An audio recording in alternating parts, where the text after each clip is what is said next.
Osmania general hospital నూతన భవన సముదాయాలను నాంపల్లి ప్రాంతంలో ఉన్న గోషామహల్ పోలీస్ స్టేడియంలో నిర్మించాలని ప్రభుత్వం నిర్ణయించింది. మొత్తం 82 ఎకరాల్లో హాస్పిటల్ నూతన భవనాలను నిర్మించేందుకు ప్రణాళికలు సిద్ధం చేయాలని ముఖ్యమంత్రి రేవంత్ రెడ్డి అలాగే వైద్య ఆరోగ్య శాఖ అధికారులను ఆదేశించారు. గోషామహల్లో ఉస్మానియా హాస్పిటల్ కొత్త భవనాల నిర్మాణానికి అవసరమైన కార్యాచరణ ప్రణాళికను వేగవంతం చేయాలని ఆదేశాలు జారీ చేశారు. గోషామహల్లోని police stadium, police sports complex కు దాదాపు 32 ఎకరాల స్థలం ఉంది. ప్రస్తుతం పోలీసు విభాగం ఆధ్వర్యంలో ఉన్న ఈ స్థలాన్ని వెంటనే వైద్య ఆరోగ్య శాఖకు బదిలీ చేయాలని అధికారులను ఆదేశించారు. అక్కడే ఉస్మానియా జనరల్ ఆసుపత్రి నిర్మాణానికి ఏర్పాట్లు చేయాలన్నారు. రాష్ట్ర ప్రభుత్వం అత్యంత ప్రాధాన్యంగా ఎంచుకున్న speed, smart, proactive, efficient and effective delivery ప్రణాళికలో ఉన్న వివిధ అభివృద్ధి పనులపై సీఎం రేవంత్ రెడ్డి సచివాలయంలో తొలి సమీక్ష సమావేశం నిర్వహించారు.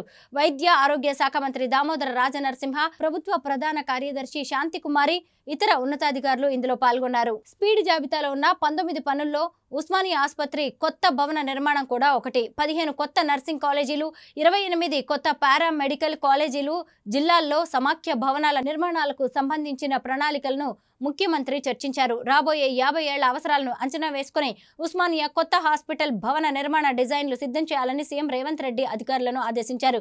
వివిధ ప్రాంతాల నుంచి వచ్చే ప్రజలకు ట్రాఫిక్ ఇబ్బంది తలెత్తకుండా అక్కడికి చేరుకునేందుకు రోడ్లను అభివృద్ధి చేయాలని, ఆసుపత్రి చుట్టూ నలుదిశలా రోడ్డు ఉండేలా డిజైన్ చేయాలని చెప్పారు. హాస్పిటల్ కి అవసరమైన అన్ని విభాగాలతో పాటు అకాడమిక్ బ్లాక్, ఉద్యోగులకు నర్సింగ్ హాస్టళ్లు కూడా నిర్మించాలని ఆదేశించారు. కార్పొరేట్ హాస్పిటల్ తరహాలో వైద్య విభాగాలు, సేవలన్నీ అక్కడే అందుబాటులో ఉండాలని సూచించారు. కేవలం కాంక్రీట్ భవంతులు, బహుళ అంతస్తులు కాకుండా ఆహ్లాదకరమైన, విశాలమైన ఖాళీ ప్రాంగణం ఎక్కువగా ఉండేలా డిజైన్లు ఉండాలని సూచించారు. ఉస్మానియా హాస్పిటల్ నిర్మాణానికి సంబంధించి అనుభవజ్ఞులైన ఆర్కిటెక్చర్స్తో డిజైన్లను తయారు చేయించాలన్నారు. ఇప్పుడున్న ఉస్మానియా హాస్పిటల్ భవనాలను చారిత్రక కట్టడాలుగా పర్యవేక్షించే బాధ్యతను చేపడతామని ముఖ్యమంత్రి చెప్పారు.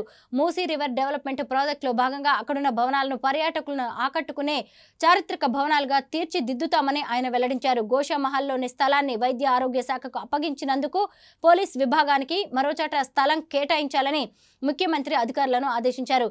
పేట్ల బురుజులో ఉన్న police transport organisation city police academy చుట్టూ ఉన్న స్థలాన్ని క్షేత్రస్థాయికి వెళ్లి పరిశీలించాలని సీఎం హైదరాబాద్ జిల్లా కలెక్టర్ను ఆదేశించారు. ప్రస్తుతం గోషామహల్లో ఉన్న పోలీస్ స్టేడియం, స్పోర్ట్స్ కాంప్లెక్స్ ను అక్కడికి తరలించేలా చూడాలని చెప్పారు. రాష్ట్రంలో కొత్తగా నిర్మించే హాస్పిటల్ పనులను వేగవంతం చేయాలని, 15 నర్సింగ్ కాలేజీ భవనాలను వచ్చే ఏడాదిలోగా పూర్తి చేయాలని సీఎం రేవంత్ రెడ్డి అధికారులను ఆదేశించారు. ఈ ఏడాది నుంచే నర్సింగ్ కాలేజీలను ప్రారంభించాలని, తాత్కాలికంగా అద్దె భవనాల్లో వీటిని నిర్వహించే ఏర్పాట్లు చేయాలని చెప్పారు.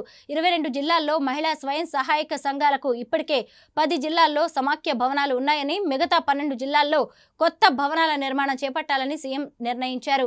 ఒక్కో జిల్లాలో సమాఖ్య భవనాలకు 1 ఎకరం స్థలం కేటాయించేందుకు అంగీకరించారు.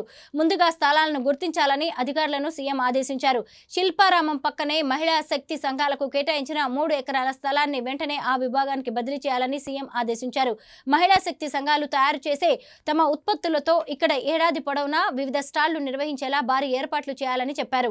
ప్రపంచ స్థాయి అతిథులు, వివిధ రంగాల ప్రముఖులు, జాతీయ స్థాయి నేతలు హైదరాబాద్కు ఎవరొచ్చినా తప్పకుండా సందర్శించే స్థలంగా ఆ ప్రాంతాన్ని తీర్చిదిద్దాలని ఆయన సూచించారు. ఏడాది పొడవునా నిర్వహించే ఎగ్జిబిషన్లో వివిధ రకాల ఉత్పత్తులు అక్కడి వారందరికీ అందుబాటులో ఉంచాలని అధికారులను సీఎం రేవంత్ రెడ్డి ఆదేశించారు.